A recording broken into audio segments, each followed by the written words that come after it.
కుటుంబ సభ్యులను మాట్లాడు, ఏ ఆడవాళ్ళ గురించి ఇంకో రకంగా మాట్లాడరు. ఏదైనా మా అసెంబ్లీలో చూసాం, నా వెనకాలే ఆయన బెంచ్లోనే ఉన్నారు ఆయన, కానీ ఆయన ఎప్పుడైనా లేచి మధ్యర్థం చేశారు కానీ మరి ఇంకో రకమైన బురదేసే కార్యక్రమం చేయలేదు ఆయన. మా అమ్మగారిని తిట్టారన్నాం, కానీ ఆయన ఎప్పుడు కూడా అసెంబ్లీలో మీ చంద్రబాబు నాయుడు గారి భార్య గురించి మాట్లాడలేదు. మాట్లాడిన వాళ్ళు వేరే ఉండొచ్చేమో కానీ ఆయన మాత్రం సమర్థించి గొడవ లేకుండా చేశారేమో, కానీ ఆయన ఎప్పుడు కూడా పల్లెత్తి మాట్లాడలేదు. ఎందుకంటే ఎదురు నేను ఉన్నాను కాబట్టి. అలాంటిది మీరే ఆపాదించుకుంటారు, మీరే మాట్లాడుకుంటారు, మీరే చేసేసుకుంటారు. ఇవాళ ఎన్ని రకాల మాట్లాడుతున్నారు మీరు, ఎన్ని రకాలు మీ ఛానల్స్ మాట్లాడుతున్నాయి. కానీ ఇంతకుముందు మీ ఏబిఎన్, మీ టీవీ5, మీ ఈటీవీ, మీ ఛానల్ పేపర్లు ఇవి చేపిస్తే అదే మాట నిజం, అదే సుఖం. కానీ ఇవాళ సోషల్ మీడియా ఉంది.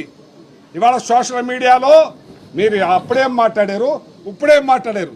చంద్రబాబు నాయుడు గారు అప్పుడేమో కొవ్వు కలిసింది, ఎందుకు కొవ్వు కలిసింది, అపచారం జరిగిపోయింది, ఎన్ని జరిగిపోయింది, అన్యాయం జరిగిపోయింది అన్న.